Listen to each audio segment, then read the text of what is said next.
എല്ലാവർക്കും നമസ്കാരം. നമ്മൾ ഇന്ന് ഡിസ്കസ് ചെയ്യാൻ പോകുന്നത് ജനുവരി 5-ാം തീയതിയിലെ വളരെ ഇമ്പോർട്ടന്റ് ആയിട്ടുള്ള കറണ്ട് അഫയേഴ്സ് ആണ്. നമ്മുടെ പഴയ കറണ്ട് അഫയേഴ്സ് വീഡിയോസ് ഒക്കെ നമ്മുടെ യൂട്യൂബ് ചാനൽ അവൈലബിൾ ആണ്. കാണാത്തവരുണ്ടെങ്കിൽ കാണാം. അപ്പൊ നമുക്ക് ചോദ്യങ്ങളിലേക്ക് പോവാം. നമ്മുടെ ഒന്നാമത്തെ ചോദ്യം, സൂക്ഷ്മ ചെറുകിട ഇടത്തരം സംരംഭങ്ങളെ MSME 100 കോടി വിറ്റുവരെയുള്ള ബിസിനസ്സുകളായി ഉയർത്തുന്നതിനുള്ള കേരള സർക്കാരിന്റെ പദ്ധതി.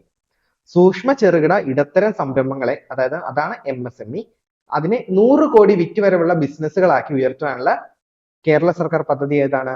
മിഷൻ 1000 ആണ്. മിഷൻ 1000. ഓക്കെ, ഇനി എന്താണ് MSME full form? Micro small and medium enterprises. Micro small and medium enterprises എന്നാണ് MSME പൂർണ്ണരൂപം. ഓക്കെ, അപ്പൊ നമുക്ക് നമ്മുടെ രണ്ടാമത്തെ ചോദ്യത്തിലേക്ക് പോവാം. നമ്മുടെ രണ്ടാമത്തെ ചോദ്യം, ഇന്ത്യയിൽ IAS പദവി ലഭിക്കുന്ന ആദ്യ അഗ്നിരക്ഷാ സേന ഉദ്യോഗസ്ഥ.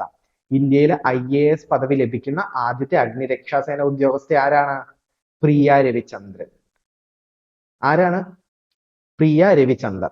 ഉത്തരം വരുന്നത് പ്രിയ രവിചന്ദർ ആണ്. ഓക്കെ, അപ്പൊ നമുക്ക് നമ്മുടെ മൂന്നാമത്തെ ചോദ്യത്തിലേക്ക് പോകാം. നമ്മുടെ മൂന്നാമത്തെ ചോദ്യം ഇതാണ്, 2024 ജനുവരിയിൽ ഏത് നവോത്ഥാന നായകന്റെ 150ാമത് രക്തസാക്ഷിത്വ ദിനമാണ് ആചരിച്ചത്?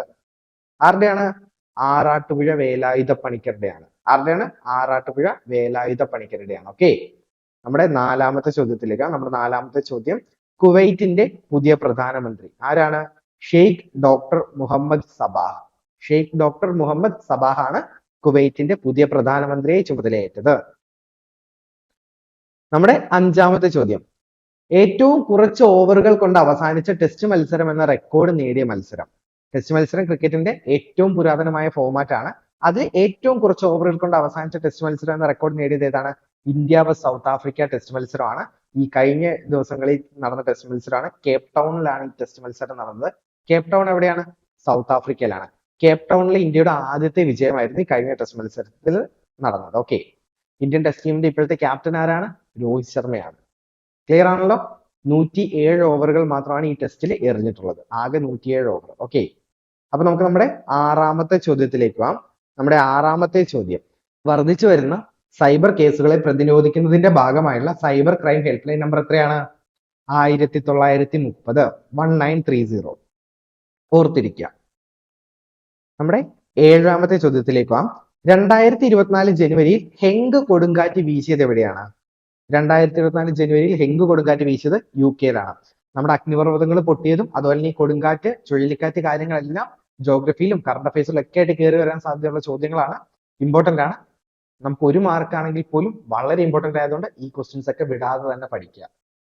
ഹെങ്ക് കൊടുങ്കാറ്റ് എവിടെയാണ് വീശിയത്? UK-യിലാണ്. മറക്കരുത്. നമ്മുടെ എട്ടാമത്തെ ചോദ്യം, ദേശീയ പക്ഷി ദിനം എന്നാണ്. ദേശീയ പക്ഷി ദിനം എന്നാണ്? ജനുവരി 5-നാണ്. ദേശീയ പക്ഷി ദിനം ജനുവരി 5. ജനുവരി 4-ന് എന്താണ്? ലോക ബ്രെയിലി ദിനമായിരുന്നു ജനുവരി 4-ന്. മറന്നു പോകരുത്. അപ്പൊ നമുക്ക് നമ്മുടെ അവസാനത്തെ ചോദ്യത്തിലേക്ക് പോവാം. നമ്മുടെ അവസാനത്തെ ചോദ്യം, കേരള സാഹിത്യ അക്കാദമി സംഘടിപ്പിക്കുന്ന സാർവദേശീയ സാഹിത്യോത്സവത്തിന് വേദിയാകുന്ന കേരളത്തിലെ ജില്ല. കേരള സാഹിത്യ അക്കാദമി സംഘടിപ്പിക്കുന്ന സർവദേശീയ സാഹിത്യോത്സവത്തിന് വേദിയാകുന്ന കേരളത്തിലെ ജില്ല ഏതാണ്? തൃശ്ശൂർ ജില്ലയാണ്. ഏതാണ്? തൃശ്ശൂർ. ക്ലിയർ ആണല്ലോ? അപ്പൊ നമ്മുടെ ചോദ്യങ്ങൾ ഇതോടെ അവസാനിച്ചു. നാളത്തെ കറണ്ട് അഫയേഴ്സ് വീഡിയോ ആയിട്ട് ഞാൻ വീണ്ടും നിങ്ങളുടെ അടുത്തേക്ക് വരുന്നതായിരിക്കും. നമ്മുടെ LDCയുടെ ക്ലാസ്സുകൾ, എക്സ്ക്ലൂസീവ് ലൈവ് ക്ലാസ്സുകൾ ആപ്ലിക്കേഷനിൽ ആരംഭിച്ചിട്ടുണ്ട്. ഇനിയും ആപ്ലിക്കേഷൻ ഡൗൺലോഡ് ചെയ്യാനുള്ളവരുണ്ടെങ്കിൽ എത്രയും പെട്ടെന്ന് ഡൗൺലോഡ് ചെയ്യുക. അതുപോലെ തന്നെ നമ്മുടെ യൂട്യൂബ് ചാനൽ സബ്സ്ക്രൈബ് ചെയ്യാനുള്ളവർ എത്രയും പെട്ടെന്ന് സബ്സ്ക്രൈബ് ചെയ്യുക. Thank you.